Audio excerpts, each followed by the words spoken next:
Van. It's my first time inside the museum. It's such a great facility. I bet that we're going to be bugging them in the future to use this space again. But it's a pleasure to be here with Debora from the Museum of Anthropology, curator of the Xicanx exhibition, and her team, who are amazing. Artists from the Xicanx exhibition, and also local Latin American artists who are just a block up the street at the Volver exhibition. So if you haven't made to there yet, that's a great stroll to take after the event this morning. VLAC is an organization with the purpose of sharing a deeper understanding of Latin American arts, and this is what we hopefully are doing here this morning. Our goal is to establish a physical space for Latin American arts in Vancouver, and we are closer than ever to this goal. If you are not familiar with our organization, I think most of you are, just visit our website, vlac.ca. But I would like to start the event by acknowledging that we are in the beautiful lands of the Squamish, Tsleil-Waututh, and Musqueam peoples. And I actually don't know if North Van has a different group. Do you know that, Nadine? It's the Squamish and Tsleil-Waututh here. And so they have been taking care of these lands for time immemorial, and we just feel so grateful to be uninvited guests in these lands. I also would like to acknowledge the presence of the Consul General of Mexico in Vancouver, Berenice Diaz-Ceballos, who is going to say a few words. Thank you.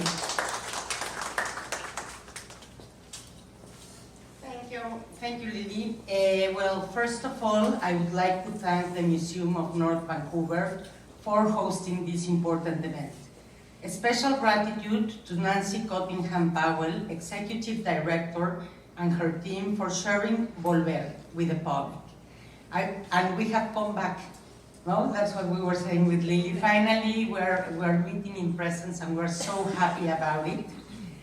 I want to take a moment to congratulate Miret Rodriguez, curator, for your keen eye and dedication. I would also like to acknowledge VLAC for making today's gathering possible. Thank you for inviting the Consul General of Mexico in Vancouver to participate in this important event.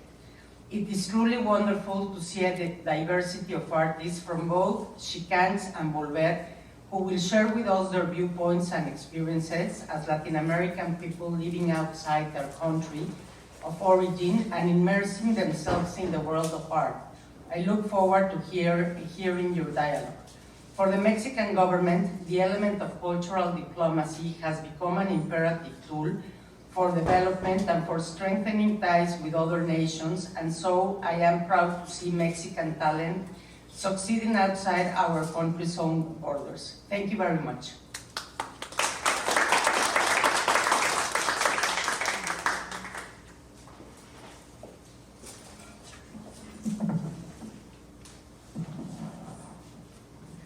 Welcome. My name is Miret Rodriguez. I'm going to be the moderator of this panel that we've decided to make very casual. I want to thank you all for being here on your Sunday noon. It really is a treat always to see such an interest in Latin American culture, to see familiar faces, just to really feel the sense of a community being built. It's really a team effort, so many people involved in today's talk, and it was so easy. And I think that easiness really speaks of our will to share our culture and to learn more about ourselves, even myself as a curator. I am going to just say a few words of who I am so I don't feel so strange to you. I'm an independent curator, and I'm also the vice president of VLAC, the Vancouver Latin American Cultural Center. I'm highly involved in art mediation, meaning that I love doing art tours, doing these kind of panels, teaching art history. Sharing art really is my passion. It's what I live for. And so this is where the exhibition Volver came from. So today we're gathered here in this sort of hybrid event where we are bringing together the wonderful Linda Vallejo on my right, Debora Kuetzpal in the middle, and Ximena Velázquez closer to the right. So we're here bringing together two visiting artists, both Debora and Linda. Linda from LA and Debora from San Antonio, Texas. Ximena, where are you visiting us from? Well, I'm from Mexico. I live here. Yeah, I'm just from Tabasco. Love it. I was just trying to make a joke. Like, which neighborhood in Vancouver? I'm visiting from the West End. Oh, I see. Yeah. I live in Mount Pleasant. Awesome. That's a really cool neighborhood. I will be passing around the microphone. And so, I don't have a clicker, so we can just do the next slide. Thank you. So these are the two exhibitions that are coming together. It really is a coincidence, but it's a lovely coincidence. Xicanx, I hope that most of you are already familiar with the exhibition, but if you're not, I'll try to resume it in a nutshell. It's going to be hard. But essentially, the wonderful Greta de Leon and Jill Bard, am I pronouncing your name? Thank you. Bard, curators. They curated a wonderful exhibition with 33 Xicanx artists. So these are Mexican-American artists living in the US or having been influenced by their lives in the US. And their work really is it's really mind-blowing. If you haven't been, I recommend you go. There's so many themes to explore, such as identity building and activism, or artivism, where art and activism come together. And it's on until January, I believe, next year.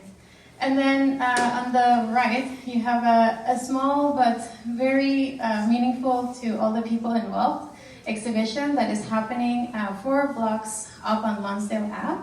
So if you haven't been, I know some people here have, but if you haven't, I highly invite you to go. Maybe after the taquitos that we share after the talk. And so in that exhibition, you'll discover 7 Latin American artists. So not only Mexican, we have Michelle from Mexico, Ximena from Mexico, Carlos as well, Pilar from Bolivia, Osvaldo from Salvador, Teo Monsalve from Ecuador, and Vanessa, she was born here. So it's a very interesting mix of artists of different generations. Most of them, like Ximena and myself, newcomers, new uninvited guests in these territories, and trying to understand what it means to be here. It's quite an interesting time and place to be as Latin American people. And others like Vanessa, she comes from Salvadoran heritage, and herself is trying to connect with that heritage, that country that she never lived in. And I know that it might be the case as well, maybe for Debora. Do you perhaps feel that way as well? Yes. Okay, I will make proper introductions. So I actually do have my notes, so I don't digress, because I do that a lot, as some of the people that went to the tour yesterday noticed. So first of all, we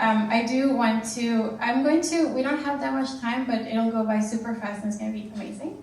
I will be placing 1 question per artist, individual questions, and then 1 question for all of them to answer. And we're just going to be speaking about what it means, what it has meant for the 3 of you to be Latin American artists in North America. Very different conditions. So first of all, we're going to start with Debora. I went with alphabetic order. So Debora, you're visiting us from San Antonio, Texas. You work with collage, illustration, clay, installation, film shorts, and could I include maybe comics or comics? Yeah. You received your BA from Texas Women's University in Denton and your MFA from the University of Wisconsin in Madison. You also received a certificate in traditional culture from the Universidad Nahuatl in Ocotepec, Mexico. Pretty neat.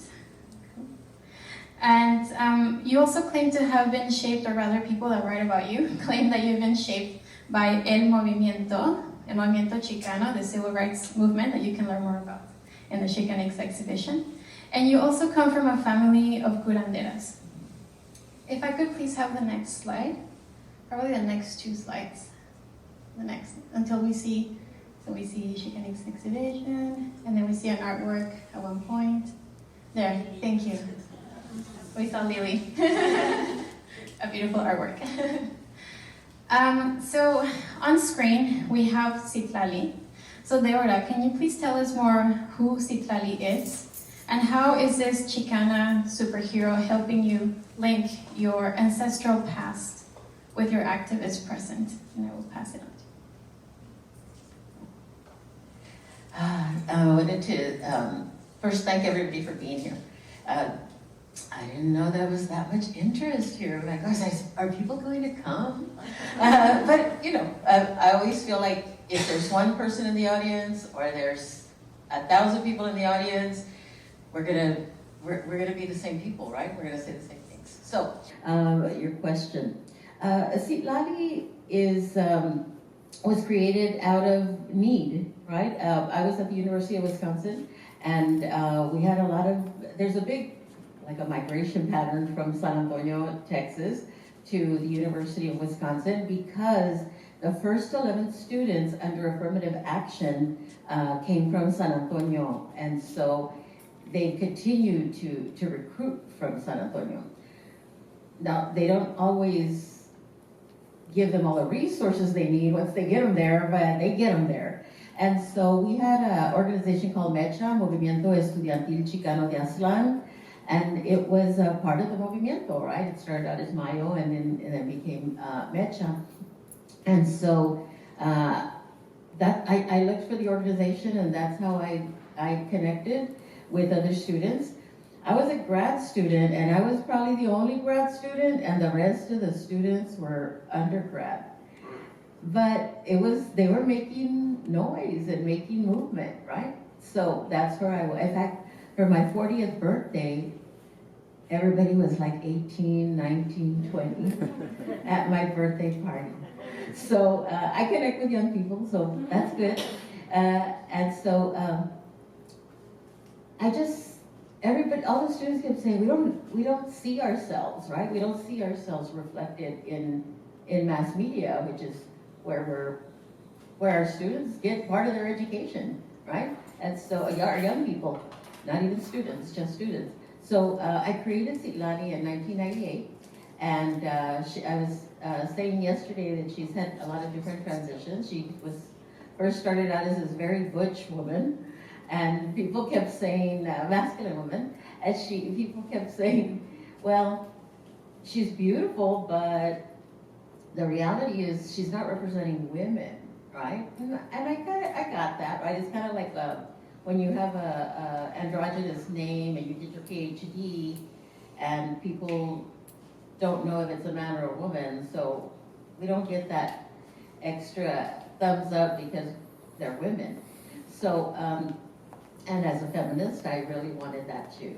I really wanted Citlali to represent women, so she became a little more feminine, and so that, and then she went from this superhero to a more of a cultural leader, right? She started, instead of those little pointy boots, she had cowboy boots, and her Virgen de Guadalupe, who is yo soy muy devota de la Virgen de Guadalupe. Yeah, my mom says that I should have named you Lupe. And so now she's donning the Tonancin, which is the Virgen de Guadalupe Indígena, right? They built her capilla on the mountain where Juan Diego is supposedly have seen, or she appeared to Juan Diego. And so all my connections are back to Mexico, right? We didn't grow up saying that we were Latin American or we were this or we were that. We grew up, they would say, what are you? Pues Mexicana, right? We're Mexicanas, right? And then we learned about Mexican American, and then we became a little more politicized, and we became Chicanas, right? And then we became a little more politicized, and we became Xicanxes, right? And right now, Citlali is a Xicanx, And I think that she's more of an anti-hero than a superhero, because I think that superheroes are always connected to the fact that we are fighting for the American way. And the reality is the American way doesn't work for all of us, right? And so she's gonna fight for what's good for her cultura. She's clairvoyant. She's a healer, right? Because that's what my family is. I was telling them yesterday that my mother was clairvoyant. Oh, that's hard to grow up with if you've ever grown up with a clairvoyant mother. And I'm pretty much a chola that got a degree, and I was a little gang member. But I was telling them yesterday I was more afraid of my mother than the gang. So yeah, and her being clairvoyant, she was. I told this story yesterday, but some of you weren't there, and so I was saying that I told my mom I'm going to a Girl Scout meeting, and my mom looked at me and she said, "No, you're not going to no Girl Scout meeting. You're gonna go try to hang out with that little ganga. You're not going anywhere." And so I had to call my friends and say, "I can't go. I can't go to the gang fight because my mom won't let me." So yeah, that was pretty embarrassing. So the gang life didn't last very long for me, because my mother was a very strong matriarch, and I learned a lot from her. Is she behind you at all? Yes. Oh yeah, yes. So this is my tia Mary, donning the headdress of Coyolxauhqui. My mother is the second one, Estlazoteo. And then this is Juanita, my grandmother, my mother's mother, and they're all their mothers. And she's wearing the headdress of Guadalupe, and that's my tia Lupe, and she's wearing the headdress of Xicanx, right? And so Citlali, like Hercules, instead of the Greek gods, who she seeks strength and wisdom from, is these madres indígenas that are diosas, but there are diosas. They're not from some foreign entity, right? So that's who Citlali is. But the thing about Citlali that I think that's really interesting is that she can time travel, and she can space travel. So she's able to go to the Orion constellation, where we're supposed to be from, and she's able to go into time and change things, right? Not too much, right? Because you can really mess things up when you go back and change things. But she can change little things so that our gente don't have to go through the sufferings that we've had. Because I do believe very much in inherent memory. And I was telling somebody yesterday that I would always talk about inherent memory, and they were like, "What's that? What's that?" And then later we came out with DNA, and I was like, "That's what it is." You know, is that everything that our ancestors have gone through, we carry that in our bodies, right? It runs through our blood. So sometimes when we're afraid to fly or we're afraid of swimming, it's because something happened along our ancestral line.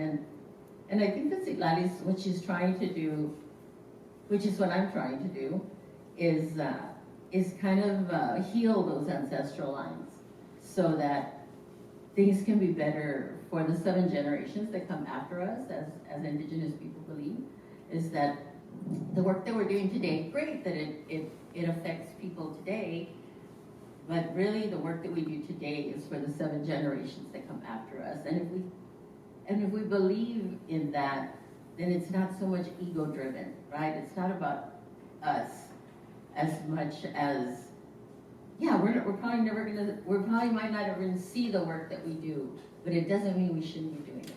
We still have to do the work. Did I answer your question? Thank you. I talked a lot. If I didn't answer.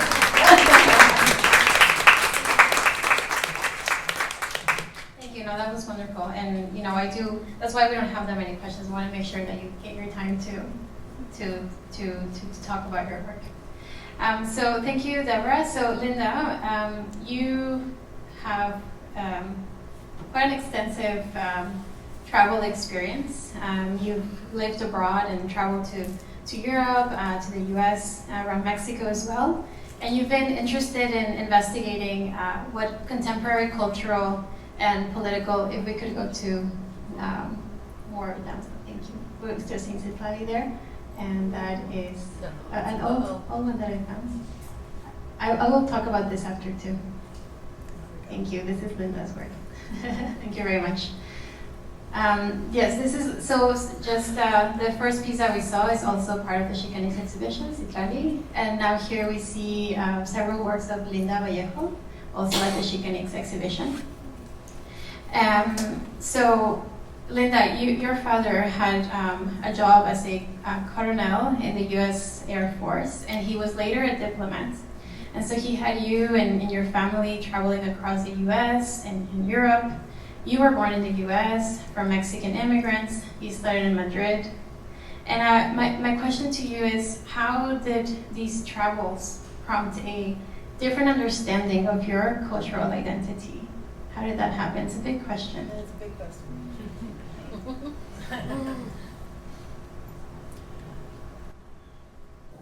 I think it takes a whole lifetime to consolidate 2 cultures or 3 cultures. It takes an entire lifetime to consolidate 2 or 3 languages. Any one of us who's studied multiple languages or traveled understands that kind of work. And you may not ever really get to where you hope to get in terms of understanding history and culture and archaeology and philosophy, religion, mythology, all the things that make up a culture. They say that you're connected to the culture that you wish to connect with when you understand their sense of humor. When you can understand the jokes and laugh at the jokes, then suddenly you understand the culture. And that's a very difficult thing to do.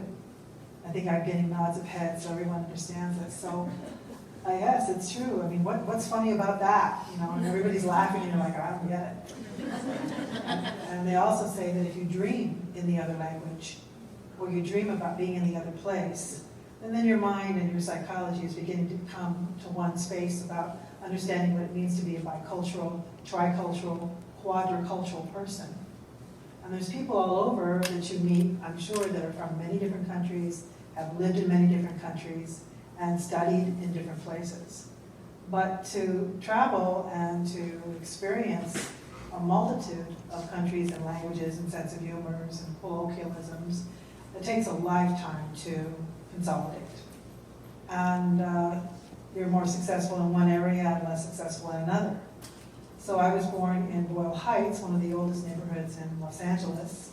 It was basically a Jewish and Mexicano community for a very long time. And even the hospital that I was born in was razed many years ago. It no longer exists. And I lived in East LA, which was basically Jewish and Mexican all through my upbringing. And I lived in a house where my great-grandmother lived behind us. I had 4 great-grandparents when I was 18 years old. But my mother was born in California. My father was born in Texas. And 2 of my grandmothers were born in Texas. So I'm not first generation, I'm 3rd generation. And my children are 4th generation. And so that even creates another reality in terms of understanding a culture. And then I was taken to Germany. And from Germany, I then lived in 7 different states in the United States. Ended up in middle school in Montgomery, Alabama in the 60s during the Civil Rights Movement. Went to high school in Madrid and college in Madrid, and then returned to California. So the one thing that I learned was really the idea of consolidating humanity, if you will, if I could just boil it down to a very simple understanding. And that is that we all have losses, we all have successes, we all have joys, and we all have problems. We all have relationships with family and each other. And to unify everyone into one is kind of where I come from in many things that I do. I look for a universal language.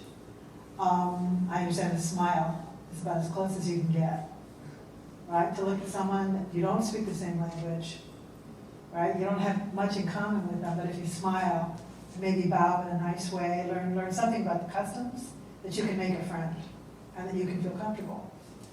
So my work is, at this point in my life, I've gone through many different series of works. And for the last 10 years, I've been working on a series that started with a body work called Make 'Em All Mexican, which was really meant as a very timely joke, if you will. Yes, there you go. I bypass the antiques and paint the skin brown. I basically turn culture on its head. I turn race on its head. I turn history on its head. I appropriate everything. Everything. I don't make it. And someone asked me yesterday, do you make these ceramics? No. I go to the store and I buy them. And then I paint them brown. It's this reality. I have a photograph of a famous movie star. And I take a Q-tip and a little bit of oil paint and I go,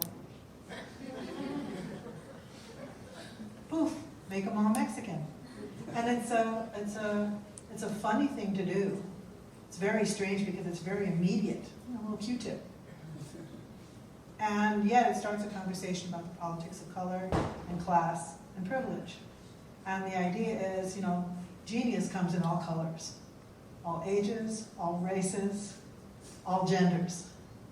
Musical genius, I know we've seen this, comes in every shade of the universe. And I think it's an important thing to remember and to realize that we should judge each other by the caliber of our character, the caliber of our compassion, the caliber of our creativity, right?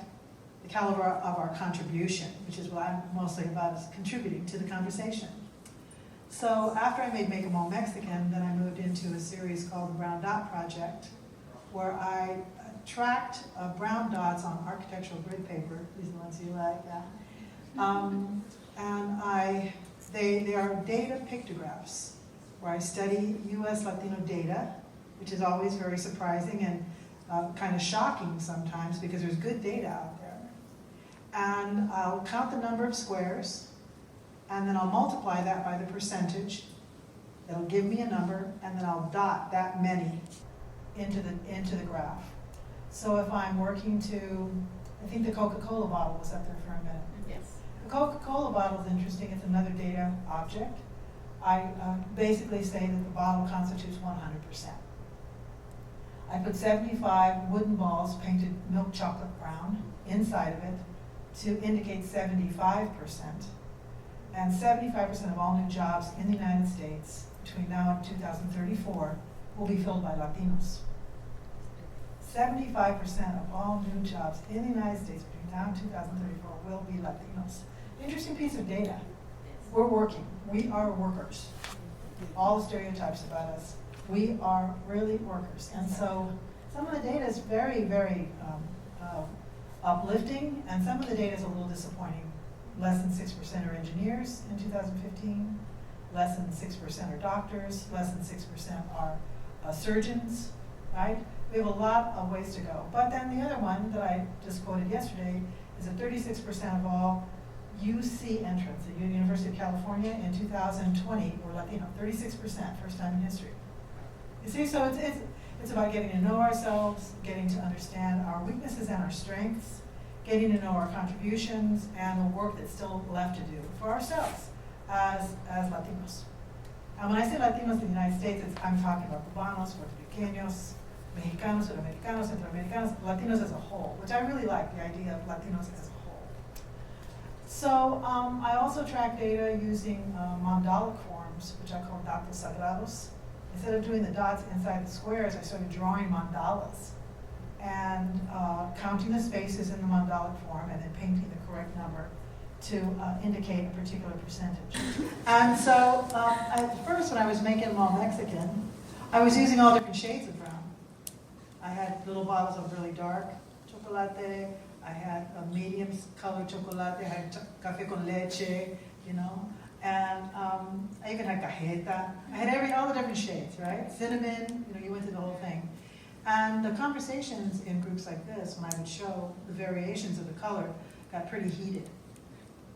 Because it's very difficult to talk about being very dark and being fair, and being dark within the context of family life or community life can be difficult.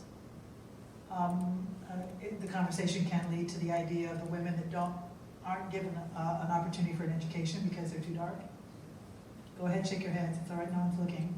They're videotaping me, not you. Right? And people don't necessarily want to talk about that or acknowledge that, right? The members of your family that you don't feel quite so close to because they happen to be just a shade darker. And so things got a little heated, and I was asked some very difficult questions in public about darkness, about lightness. And that's where I came up with the idea of privilege and the politics of color and class, because we have to talk about this. If genius comes in all colors, it certainly comes in all shades, right? The creative genius, mathematical genius, scientific genius, musical genius, painting genius comes in all these things. If every child can be a genius in their way of life, does it really matter what shade that they are? I don't think so, but I don't believe the world sees it that way. So I came up with a color, milk chocolate. It seems to make everybody happy.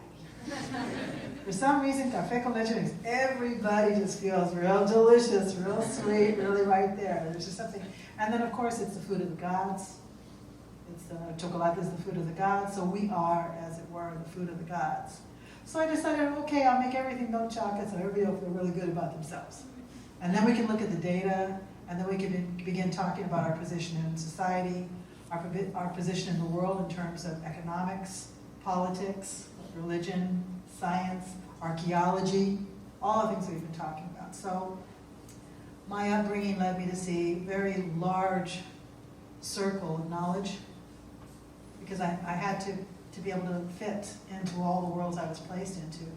I had to be able to look really into a wider circle to see where I would fit. You can imagine how I felt in Montgomery, Alabama in the 1960s, pretty much outside of the box. So I had to find some place where I could connect. And my work tends to, my goal and my hope is to be able to gather many points together in this circle to this one dot of milk chocolate, if you will. Thank you.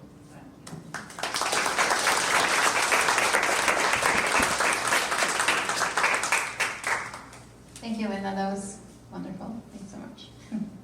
I'm going to just switch a bit of topic here and introduce Ximena. So Ximena, you were born in Tabasco, Villahermosa, Tabasco in Mexico.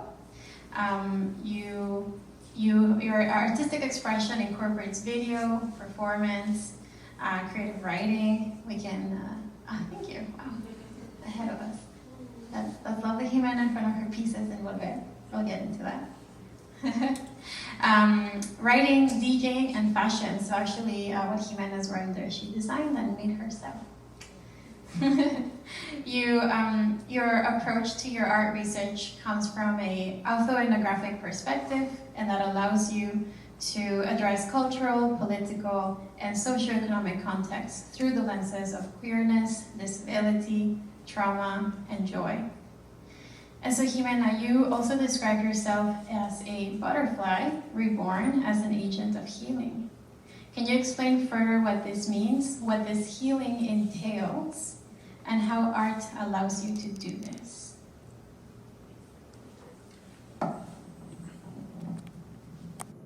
Thank you, Miret. A butterfly. Yeah, well, first of all, I'm an earth sign, so I feel really air. And healing, because I think growing up in Mexico has been really difficult for me as a woman, as a lesbian. And that has informed a lot of my way of navigating the world. So I think that when I was a kid, I had this urge to express my emotions in my internal world. So oftentimes it felt kind of, like there were many barriers in the private and the public, and all of these things were mainly coming from living in a patriarchal society and living in a country where, just being a woman feels different, and especially when you're walking on the street and in schools, everywhere is a very different experience. So healing and being a butterfly comes from observing all these different nuances in Mexico and feeling the need and urge to go inside and then navigate this intensity that I wasn't feeling able to express at the time. And then as I travel and I think about the butterfly, even the monarch butterfly, I think of immigration and I think of healing as a form of using my own experiences to find peace within myself. Yeah. Did I answer your question? I feel like you were saying something else. No, you did. Okay. And I actually, if we could just go to the next slide, please. Maybe we can switch gears a little and talk about this piece of yours. I took some stills. So these are stills from a video performance piece of Ximena's.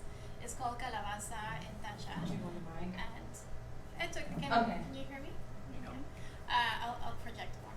And this is a video about 3 minutes, and in it she recreates a recipe that we normally in Mexico do during this time, actually, during the October festivities. It's a sort of like sweetened pumpkin. If we can go to the next slides. So you speak in this video briefly, but the few words that you say, they really get to the bone of things, like really like get to me. So for example, you say, every time I remember the festivities in Mexico, I wish I was there. And then there's more parts where you speak about that, you know, being here, it doesn't mean that you didn't wish to be there in Mexico. So I was hoping that if you could explain a little bit more of that sense of you wanted to leave Mexico, you've left Mexico, you're here, and you might want to be at two places at the same time, and how you deal with these sort of traditions that we can't fully express right now in Canada. How do you deal with all? Yeah, well, I think it's because I feel very close to Mexico, the festivities, the food, the people, but definitely the patriarchal society makes me feel like it's dangerous for me to be there. So when I think about the festivities, it's like this mix of feelings where, yes, I wish I was there, I wish I was able to enjoy this food, but deep down, I don't really feel like I want to be there. So it's this feeling of wanting to be in both places. So I'm here, and I feel like I'm here, but my mind sometimes and my body feels like it's there. So with the food, I'm able to go back in time by, the smells of the food, the taste, the texture. And it's an interesting experience because I can feel close, even though I'm not there, and it kind of satisfies this, this need for the familiarity with my culture. There's a last piece. Okay, is to be here, is to be there, is to be, and then here. Can you help us read out? Yeah, it says it's transforming what I have to continue recreating the rituals that I learned growing up.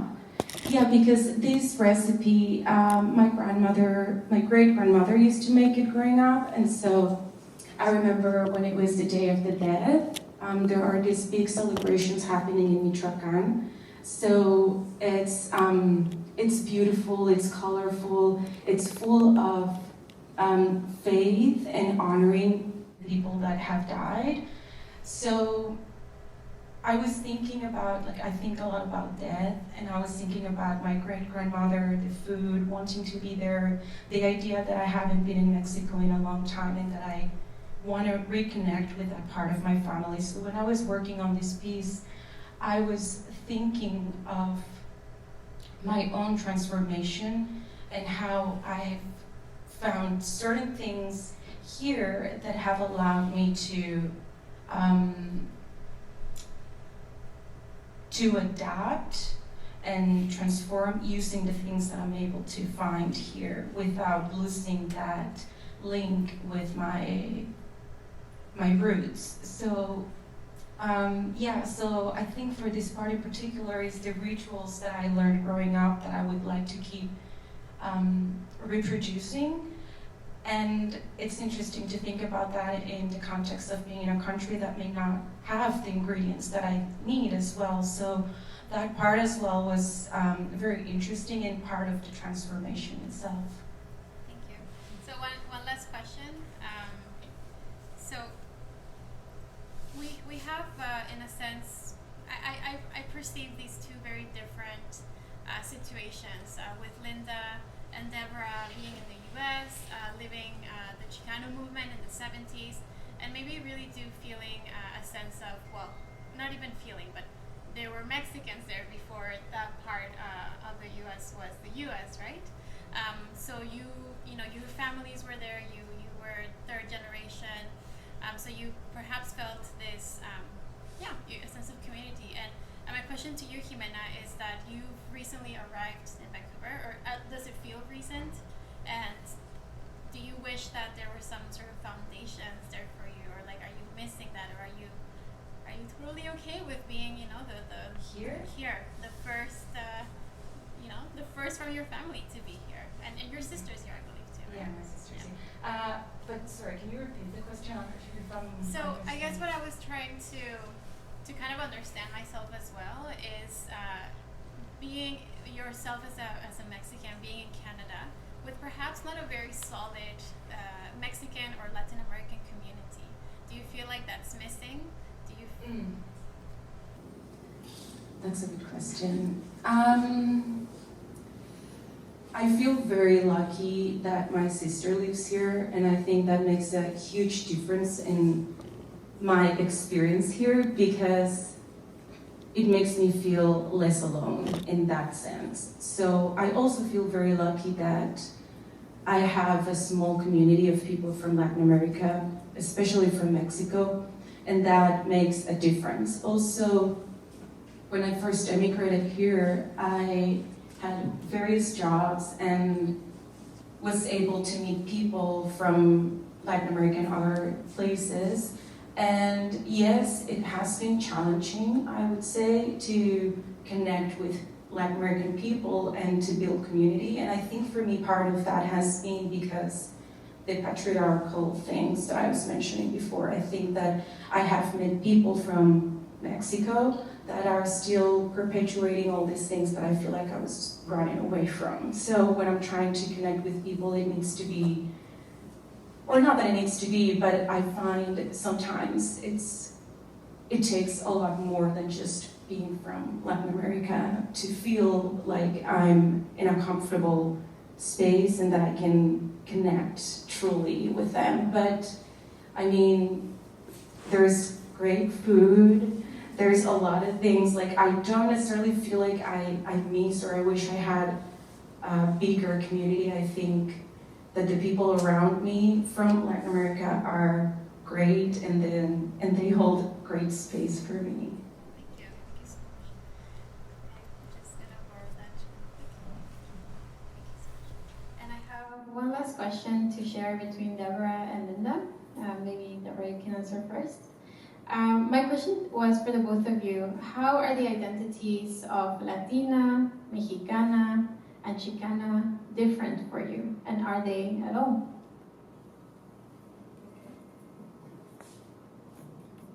I think they're very different, at least for me. And it's maybe because of my experience.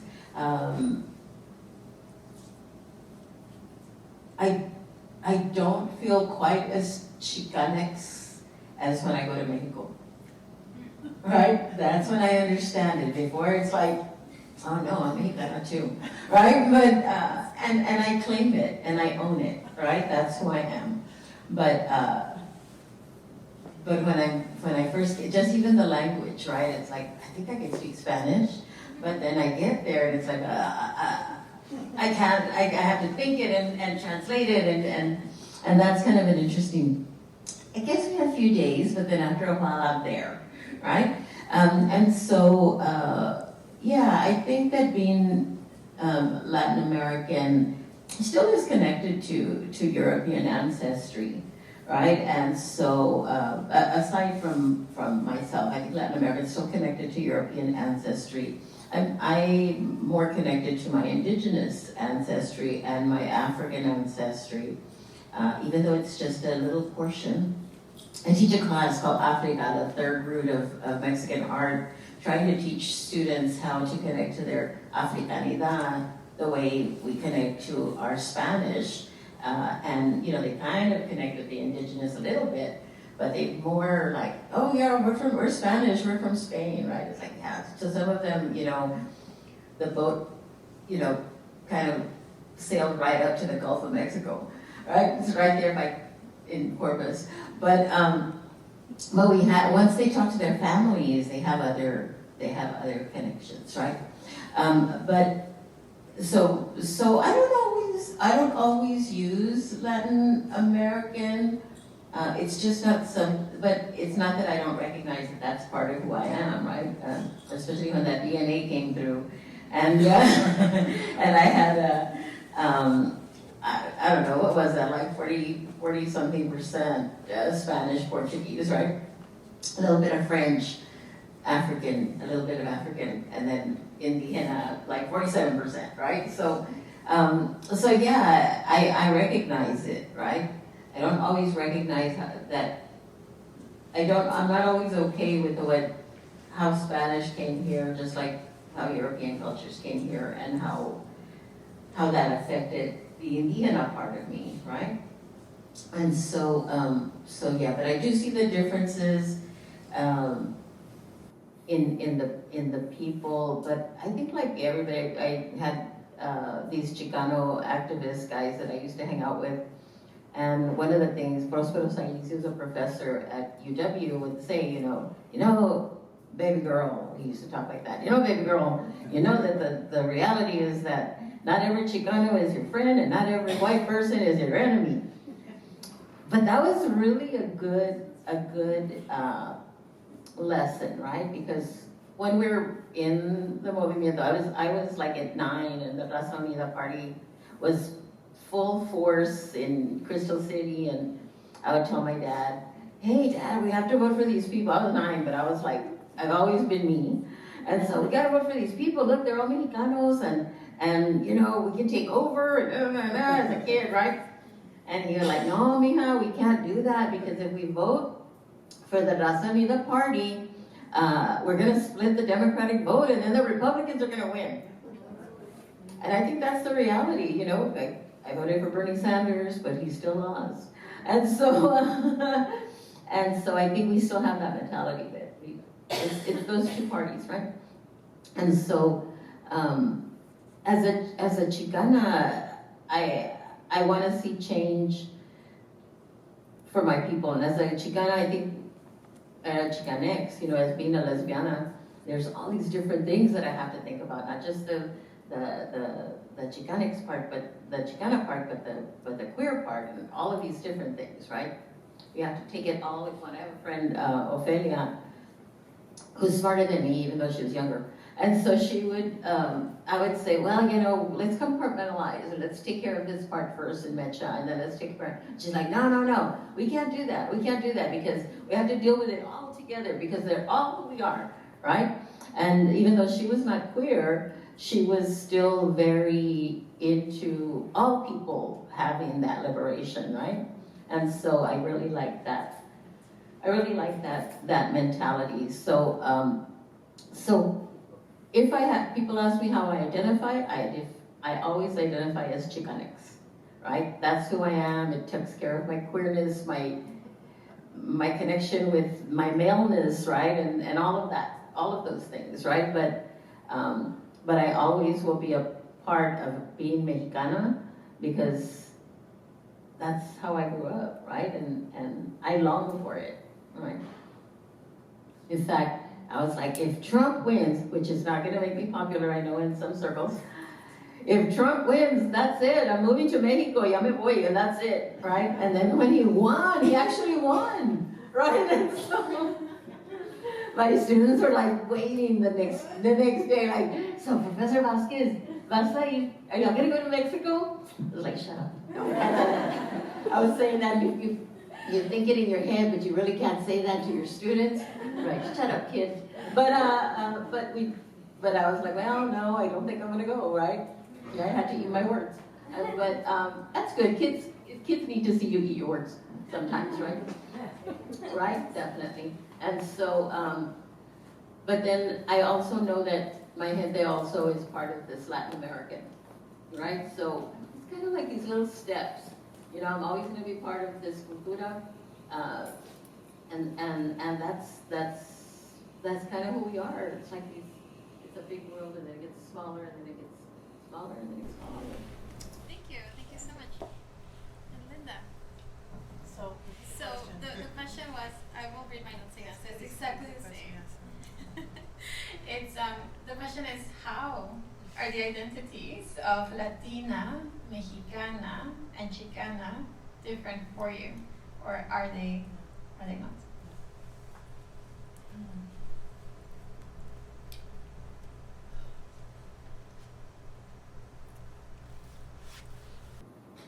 I guess it depends on where I'm at.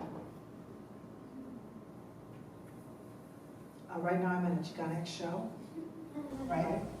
So I figure people think that I'm Xicanx, right? And that's what they're gonna label me for today. All right? Everybody's questioning as I am, I don't really know. And then, and then I go to Rome. I was in Rome last month, and I was around Mexicanos with the consulate in Rome. And I was definitely Chicano, and yet I was also Latino, because I speak Spanish and I really enjoyed being around Mexicanos and Sudamericanos. If I travel to South America, I'm sure I'm a Latino, unless I bring up the Xicanx show that I'm in Canada.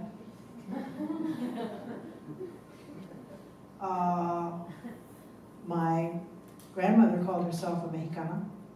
My father called himself a Mexican American, or he called himself an American of Mexican descent. Okay. I'm also a Californiana because my mother was born in California. I'm third generation Californian. My mother was born in Gallo country, wine country. So yeah, it's getting confusing, right? Sometimes in the Chicano art world, I'm not considered a Chicano because I don't produce the same kind of work that everybody else does, with the same kind of iconography. That happens to me a lot, actually. They get kind of confused about my work because it tends to be sort of universal Latino.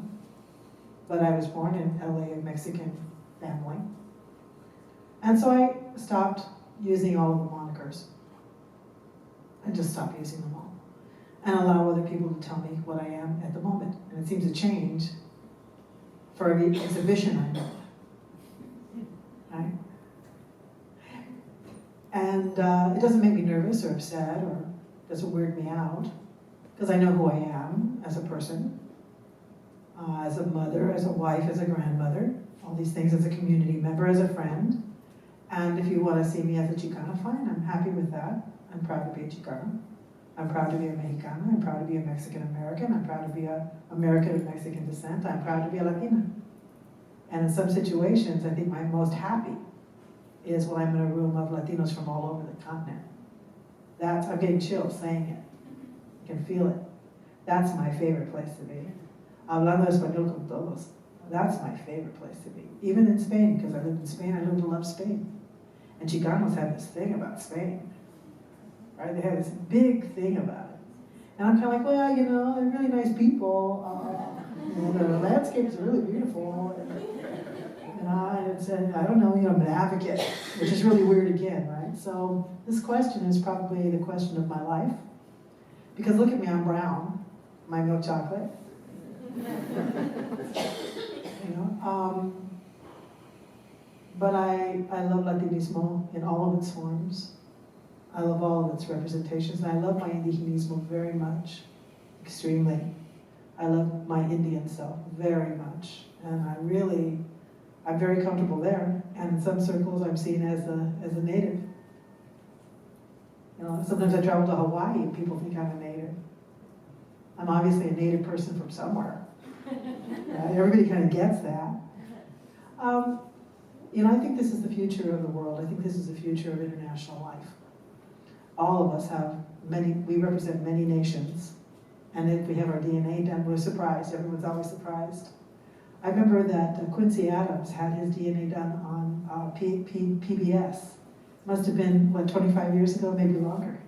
And he did it live, where he opened up his test to see who he was. And the man was shocked and dismayed, because he was like 60% French. Yeah, he came up out of the South, right? He came up out of the French that landed in the Gulf. And you could see his face on television. He was just destroyed that he wasn't from some African king. Right? Forget it, it's over with, you're somebody else. Right? And I think if we all open that envelope and we're honest with ourselves, that we're going to find that we represent many things. And for myself personally, if I start dividing myself up, well, I like this part of me and I don't like this part of me, and I love this part of me and I'm not sure about this part of me, and do I belong in this part of me? Before you know it, I'm going to have mental health issues. I'm going to be seeing a psychiatrist and it's never going to end. So for myself, like my work and my life, is to consolidate it and say I love all parts of me. And I can speak Spanish over there, I can speak a little bit of Italian over there, I can speak a little German over there, I can hang out over here, I love the drum, all these good things. And I think it adds to richness of life. So you're welcome to call me anything you like. You can call me anything you like, just as long as you treat me like I'm really milk chocolate. Thank you, Linda.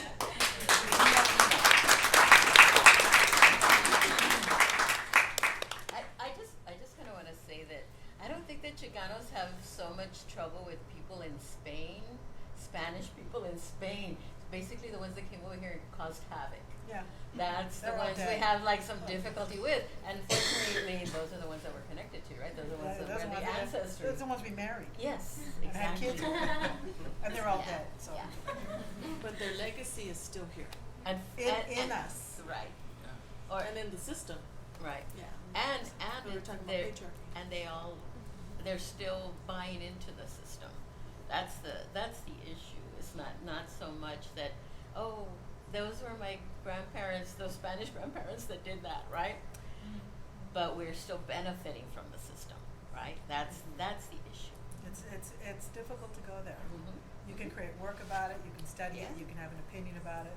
Yeah. And there's truths about it. There's truths about it. Thank you so much. And I would love to hand over the microphone to anyone in the audience who might have a question. It can be related to identity, to art, to whatever. Just don't feel shy. I know it's always kind of like, Yeah. who's gonna be the brave person to break the ice? No questions. I'm sure you have so many questions. If you don't feel like doing it in public, we can also just mingle. We're gonna have, I see a hand. Yay! Okay.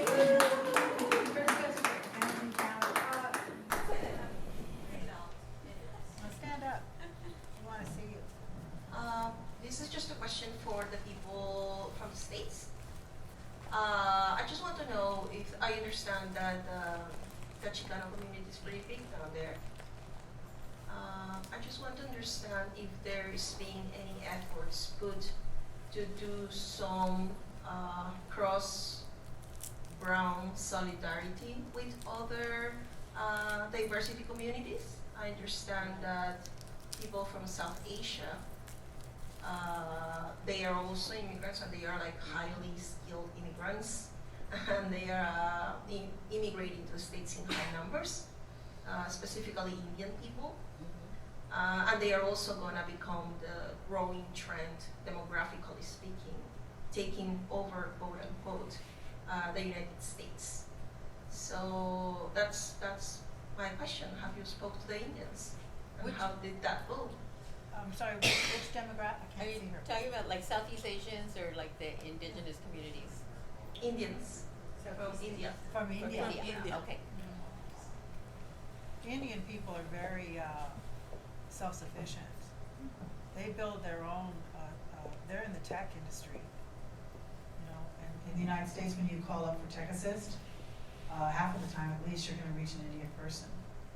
They're in the tech industry. They're already developing their own economy within the United States. That's been my experience. But the Chicano community is divided within itself in the United States. It has very little solidarity. I don't know artists from Texas, they don't know me. I don't know artists from Chicago, they don't know me. Somehow or another, even the Chicanos can't seem to develop a one community of conversation and talk. They're very regional, they're very community oriented, and it's good in one way and bad in another.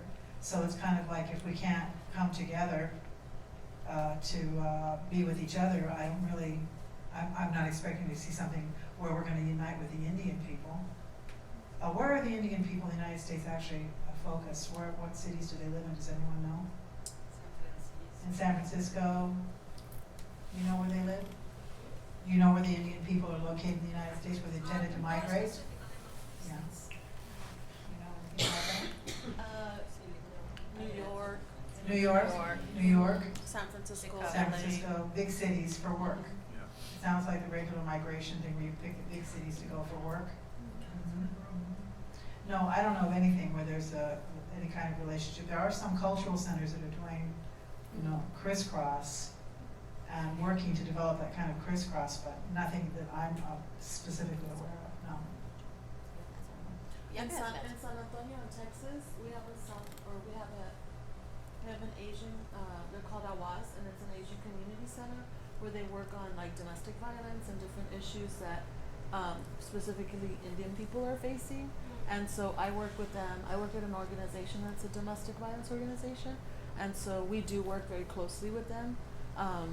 So I actually just wrote an article on domestic violence and in people of color community, right, and how that is different for us, especially newly arriving immigrants, when it comes to having issues of domestic violence, and how it's very hard to share, and it's a very private matter, and so helping the women, survivors of domestic violence, get out of the situations and the relationships that they're in that are very toxic. So we do have also the Palestinian community in San Antonio. We do have centers, and we do work with them closely, artists and of course social workers like me, and just trying to do the work. So we are in solidarity. But you're right, it is very kind of unfortunately divided, and I think that that's something that we've been working on, especially when it comes to domestic violence in San Antonio specifically, or in Texas. And I know Professor Vasquez also does work with different communities as well. I'm sorry, did you have some? Well, but I want you to answer this one Oh, first. okay. All right. So, our individual communities, the Chicano communities, I think they're all having like struggles, and I think that the powers that be always have us on the defense mode, right? For funding, for just about everything, and so I think that's a great tactic for us not to get united with other people, right?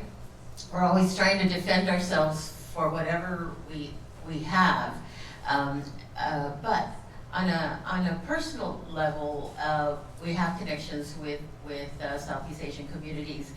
Like we rented our space from a woman, and she's just become our friend, right? This is on a personal, individual level. And so she'll show, like Bianca's a singer, and so she had a CD drop a couple of years ago, right? Or like a year ago? 2019. Anyway, and so she showed up, even though during the pandemic we had to let go of our space, right? And so, but we're still connected, and like she'll call me and say, hey, I want to bring some students. Do you think that Our Lady of the Lake can house them? And I'll connect her with who I need to connect her with. So on an individual basis, we're doing what we can, right? But I think on a larger basis, we also work with I've been doing the Black-Brown struggle for a long time, right? Because I grew up in a Black community and didn't find out that we had Black blood until I did that DNA, which I found out a lot of other things I won't share. Anyways, but the reality is that on a large level, I don't think that we're doing those connections, and I think that a part of it is people keeping us apart because we're all struggling to be able to survive, and I think that's the big ticket there. Is like, yeah, we're always defending what little we have, and I'm not just talking about resources, just about trying to stay in our spaces and trying to do all that. And here you'll have that issue here too, that spaces are so expensive now that, we just can't. And then there are some few organizations that do have funding and money, but they just want to keep it.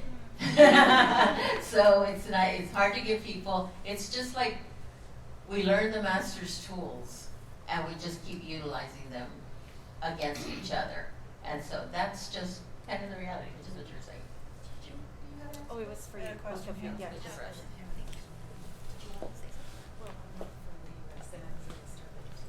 So I think that my question is a pretty standard question, but I think that in our experience through VLAC and through the work that Miret has been doing, we are seeing this new generation of Latin American artists here in Vancouver, like Ximena and the other people, the other artists in the Volver exhibition who were with us through the pandemic on this series of studio visits. So I think I learned a little bit about this demographic, like, young Latin American artists dealing with subjects, themes of immigration and identity.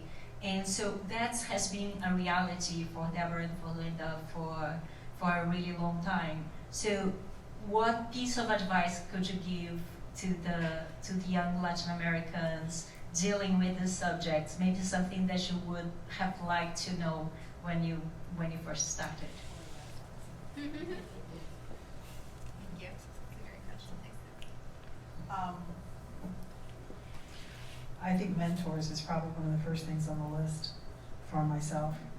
Find a mentor, someone that you can trust, someone who believes in you, someone who's doing what you're not doing or what you want to do, someone who's already there that's willing to provide support and direction.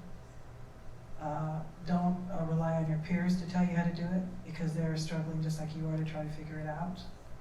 Find someone who's older, who's been through some of the knocks. Someone like me. Find a mentor, someone who could tell you, if you go over there, this is what you're going to find. If you go over here, this is what you're going to find. Be careful if you go over there, like this and that and the other. And the other thing that I would say is to put together a professional packet as soon as possible, a presentation packet that's usable for fellowships and for grants and for exhibition proposals and for introductions to museums and to galleries and to scholars and educators and administrators. And a professional package, of course, is pretty simple. It's basically a resume, a bio, a headshot, an artist statement, and really good shots of whatever you're doing. Have a website. And the last thing that I would say is to reach out and respond. A lot of artists are afraid to reach out, and when they do reach out and they do meet somebody, they're afraid to respond. I don't know what that's about. I don't get it. Someone comes to you and says, "Oh, I really like your work. It's really interesting." And they give you their card. And I don't know what you do with the card. I don't know what you do with it. But you don't respond with a thank you note or an invitation. So reach out and respond when you find interest. Have your professional package and find a mentor who can tell you not to be afraid, because there's really nothing to be afraid of. I mean, all you're asking for is to show your work. I tell my clients, we're not negotiating a peace in the Middle East. No one's going to die. It's just art. Have fun, reach out and respond. So, I mean, those are very basic, but they're simple tools that I think just about anyone could share with you, but I'll put it all in one package. Will you be my mentor?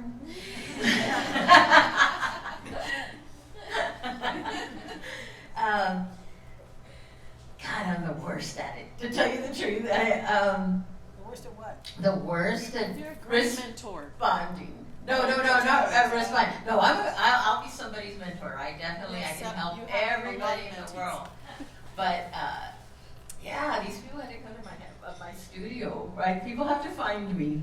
And so I'm not really good at, that's what I'm saying, can you be my mentor?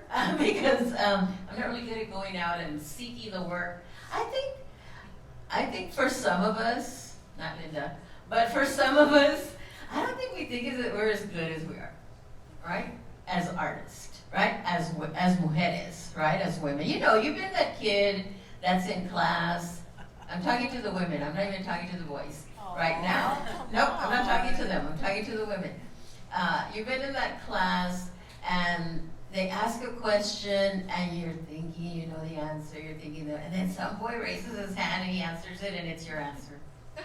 And you're like, oh, I had the answer. It doesn't mean just boys, it's like anybody. And as women as a whole, we kind of second guess ourselves, but not Linda. Right? That's why I'm, that's what I'm saying, can you be my mentor? I know you're not done, but I want to say this now. It isn't really for you to decide whether the work is any good. That's not your choice. You don't get to decide that. It really isn't. Oh, I think I'm great, but they don't ever choose it. That's because nobody thinks it's any good, right? Right? They never choose it. But if somebody, it's the curator's decision to decide whether it's good. It's the scholar, it's the educator, it's the administrator, it's the gallerist to decide. You don't get to decide that. So why don't you just feel that it's really great and let somebody else choose the work? I mean, I can believe that I have really great work, but a curator is going to say this doesn't fit in the show. It doesn't really mean anything about my work. It just means that it doesn't fit in this particular show.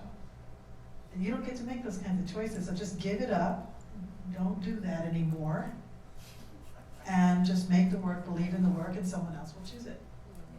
So I teach this class, it's called Senior Exhibition Seminar. If anybody wants to connect with me, you can.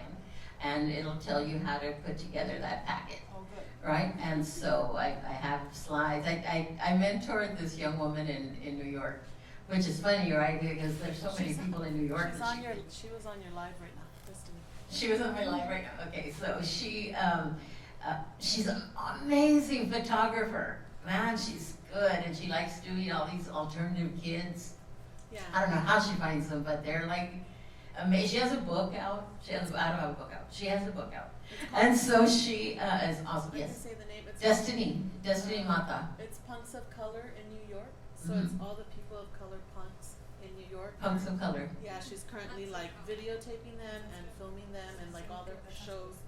One thing I would say about youth, and which I really like Latin American youth are doing, is they're creating their own spaces. Yes. They're not waiting for museums and all those other spaces, which are great, to to share their art Mhm. and to really grow as artists. So I really like that they're doing that. They're Well, we've had musicians to. and artists. Yeah. We've had to. We call them sneakered spaces. Yeah. I'm coining that term from David Casas, and he's always talking about sneakered spaces, like spaces we get into where we're gonna just create our own. If you're not gonna let us in your museums, if you're not gonna let us in your spaces, we're gonna create our own spaces. And that's kind of what we've had to do, and that's how new spaces have been created. Yeah. And the work is fabulous in some of those places. The youth are Right, the just youth are really taking and it. some of us old people are good too, but not just the youth, but the youth also. Yeah, they're not afraid to go out and do the things, right?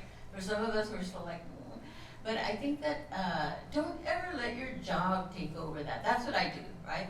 That's my mistake, and I know it, and I own it, and is that everybody else's is more important than mine at some point, right? And I have to, and we have that, not all of us, but we do have that issue, and I'm really, that's why I'm really glad that we came. Bianca made me come, but, and Jill.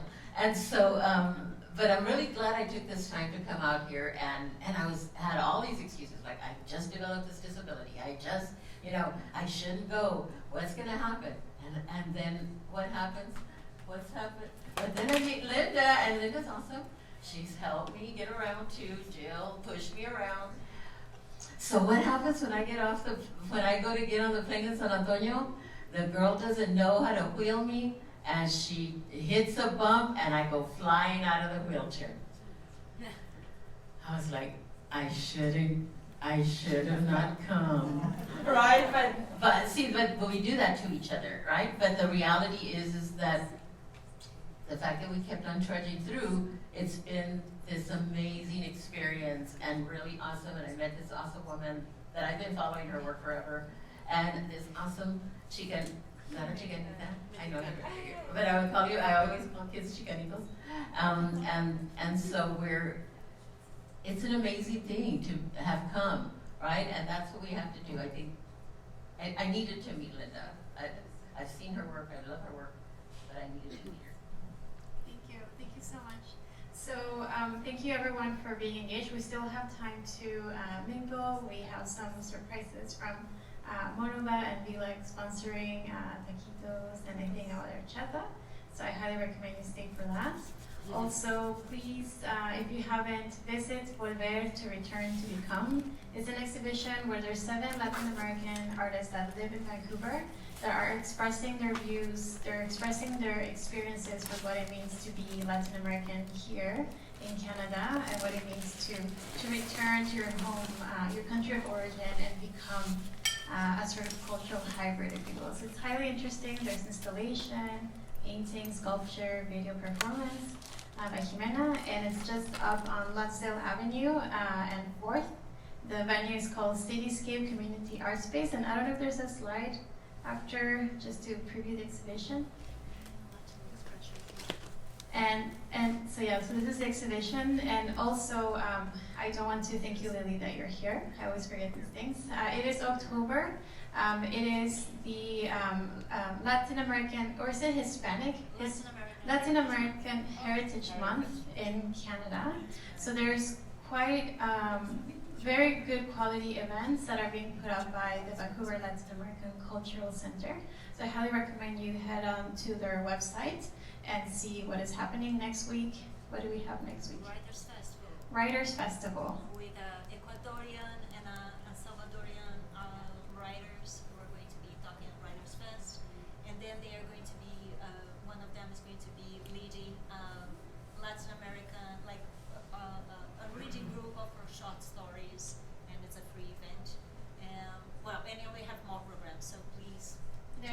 There's a big concert as well to close the celebration in November 4 and 5. and 5th. Puerto Rican music at the Vancouver Playhouse. So like honestly, not just because I'm volunteering there, but the talent is amazing. The team is small, and what they put together is quite breathtaking. So please, they're free events. Just go to the website and get engaged. And finally, only if Bianca feels comfortable, if you would like to dedicate some of your vocals to us, only would it. And with that, we can, merge into the mingling zone. Thank you, everyone. Thank you so much. Please stick around. Oh, and I have some zines. So, Perfect. I'm excited to meet everyone. We have some in Spanish too, if we have Spanish speakers in the house. These don't need to fold. don't worry about them. These are just These don't need to fold. You could just they kind of read this way, but they're in Spanish. They're from my exhibition in Cuba. Oh, nice. I will see. So tell me about the song. So the song that Bianca's gonna sing is called Saludo a Legua. It was one of the Orishas, but he also went under, had to go underground under Catholicism. So it's San Antonio, it's Santo Niño de Atocha, and San Martín de Porres, right? So this song is to open up your paths, because El Legua is the Orisha that when you're at a crossroads, you pray to El Legua, you ask for the opening, and you also can leave him a little something. He's like a little kid, he likes a little something. But this is to open up everyone's paths.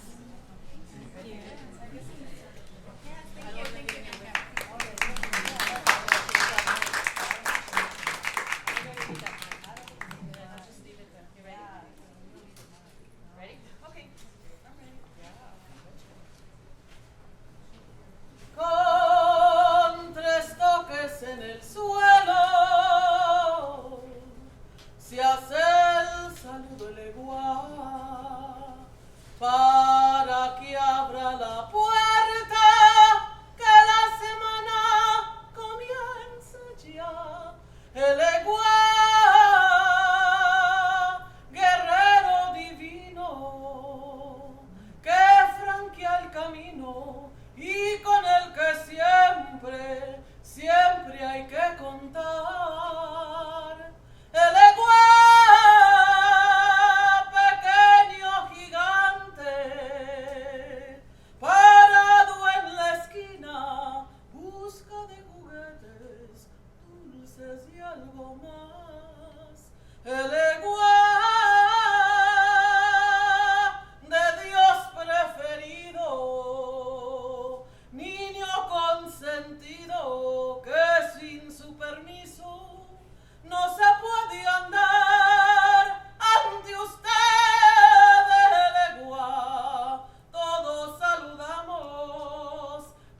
gracias le damos, dulces y juguetes y algo más. Ante usted de legua, todos saludamos. Las gracias le damos, dulces y juguetes y algo más. El egua, la roye, el egua, la roye, el egua, la roye.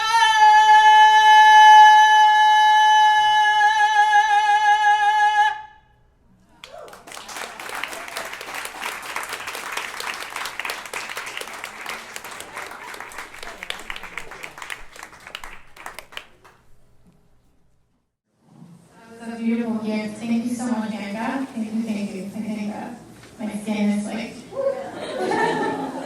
so powerful, so beautiful. Thank you so much.